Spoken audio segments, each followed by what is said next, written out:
Здравейте, прекрасни слънчеви хора! Вие сте с подкастът ни Слънце за сърцето. Аз съм Бени, а Живко вече знаете, че е на моренце и се възползва от красивото лято и хубавото слънце. Това обаче не означава, че пък ние няма да се възползваме от хубавото време и слънце. Всъщност днес, както виждате, около мен има и вятър и няма толкова много слънце, но тези, които го носим в душите и в сърцата си, знаем, че слънчето е вечно там, без значение ден ли е, нощ ли е, дъжд ли е, буря ли е, сняг ли вали. И така, тези, които ме познават от моите видеа, като Бени и като моите 5 минути с моето вълшебно кафенце, познават много добре това място. Отскоро ви запознах и вас, включително и Живко, за първи път го видя. И днес реших, че всъщност, понеже е лято и не е задължително да сме на море, за да сме щастливи, исках да направя видеото точно от тук. Може би забелязахте, че последните ни видеа нямат номер на епизод, но пък няма никакво значение. Важното е съдържанието, какво имаме да си кажем, защото всъщност това е най-красивото нещо. Човешките взаимоотношения, комуникацията, прекрасни хора, те ни правят човеци. Това, което излъчваме от нас, любовта, светлината.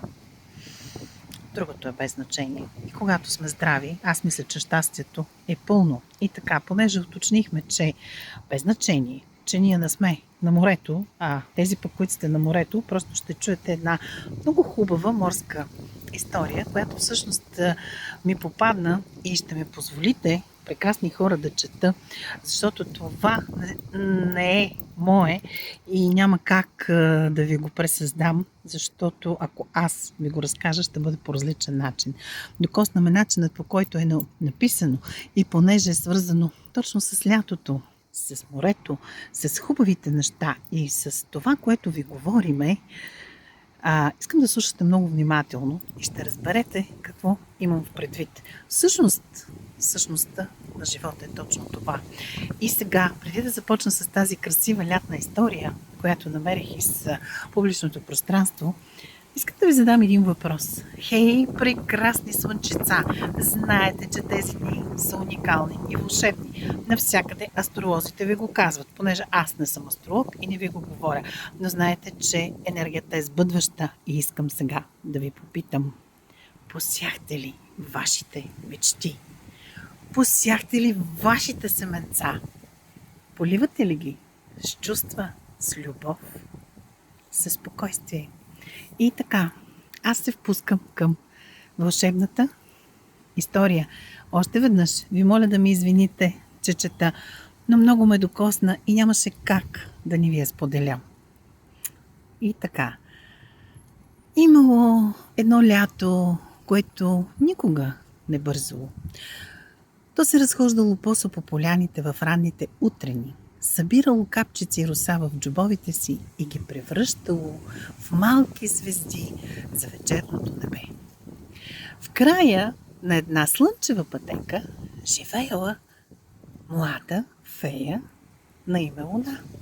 Косите й били сплетени от слънчеви лъчи, а роклята й шумоляла като листата. Галеди от топъл вятър. Може би усещате листата и вятъра, нали? Всяка сутрин Луна излизала край езерото и слушала как светът се събужда. Птиците й разказвали новини от далечни градини, пеперудите носили цветни тайни, а водните кончета рисували сребърни кръгове над водата. Един ден феята забелязала нещо необичайно. На брега лежало златно семенце. То не приличало на никое друго. Светело, меко, сякаш пазило частица от изгрева в себе си. Какво ли ще порасне от теб? Прошепнала Луната. Но семенцето не отговорило. Феята го засадила внимателно в най-меката почва и всеки ден го поливала с капки утренна роса. Пеела му тихи песни, разказвала му за облаците и за звездите. Минали дни, после седмици И точно когато Луната започнала да се чуди дали Извинявайте, точно Луната, когато започнала да се чуди дали семенцето е заспало завинаги от земята, се показало малко зелено листенце. То растяло бавно и спокойно, без да се състезава с никого. Когато настъпила най-топлата вечер на лятото, растението разцъфнало. Но това не било цвете. От него се издигнал сияен фенер от светлина. Уау! В него танцували стотици малки искрици. Това били всички добри думи, всички усмивки, всички жестове на обич, които хората били подарили един на друг през годината. Луна гледала омагьосана. Тогава разбрала нещо много важно. Най-красивите чудеса не порастват от магия, те порастват от грижа, от търпение, от доброта, от времето, което отделяме за някого. Уникално. Същата нощ Венерът се издигнал към небето и се превърнал в нова звезда. А когато понякога през лятото видите особено ярка звездица да трепти над хоризонта, може би това е именно тя. Звездата на всички малки добрини, които никога не са били забравени. И може би тя тихо ни напомня, че всяко добро сърце носи свое собствено слънце.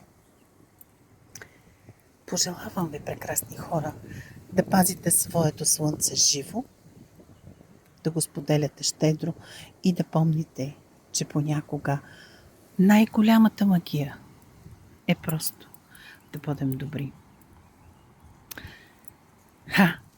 Хора, нема. Всичките тези неща ние с моя колега Живко Спасов не сме ви ги говорили. Нима не съм ви казвала и в видеята, и в подкастът ни Слънце за сърцето, че всички сме едни уникални вселени, че всички носим Слънцето в душата и в сърцето си и че ако всички излъчваме светлина, животът и светът ще бъде различен. И това е скъпоценно. И понеже темата ни е морска, а пък поне аз не съм на морето и за тези, които не са, а пък тези, които са, им пожелавам безброй много чудеса. А тези, които не сме на морето, се надявам да ви докоснах, да ви заредих, да се пренесахте тайничко на плажа, към слънцето, към луната, към онова вълшебно семенце, което е поливано с доброта, с красиви мисли, с търпение, с грижа, с обич един към друг. И се е превърнало в една прекрасна, бих казала аз, лунна пътека от светлина, която всъщност се излива върху хората, които светят, осветяват пътя им и им позволяват да направят своя квантов скок в живота и да случат и да сбъднат чудесата си. Не е ли велико това, прекрасни хора? Не е ли уникално? И това, което искам да ви кажа е, че всъщност живота е толкова простичък и толкова чудно прекрасен. И ако се замислите, какво ни трябва? Обич, слънце в душата, море, дори и да не сме на него, можем да се пренесем мислено там. Защо и не? Шумоленето или прегръдките на природата, в която в момента съм и аз и която всъщност така нежно ме гали, успокоява и приотява, че няма как да не си полегна и от тук да ви кажа, че ви обичам, че ви прегръщам и че всъщност не случайно нашият подкаст с Живко Спасов се казва Слънце за сърцето. Това е, което искаме да ви научим, е винаги да носите слънцето в сърцата си, защото това е уникално, велико и чудно прекрасно. Поздрави от Живко ще очакваме неговото обещано видео от морето, а от мен Бени прегръдки, както и от моята вълшебна природа, сред която се намирам. Обичам ви, прекрасни хора! Сега аз ще се донасладя и силно вярвам, че това видео ви е докоснало. И ако е така, споделяйте, харесайте го и очаквам вашите сърчица, защото аз също ви пращам безброй много. Живко също, усещам го. Нищо, че той не е тук. Той сме в момента. Повярвайте ми, и аз съм с него на морето. И пожелаваме вълшебно, магично лято. Обичам ви. Чао!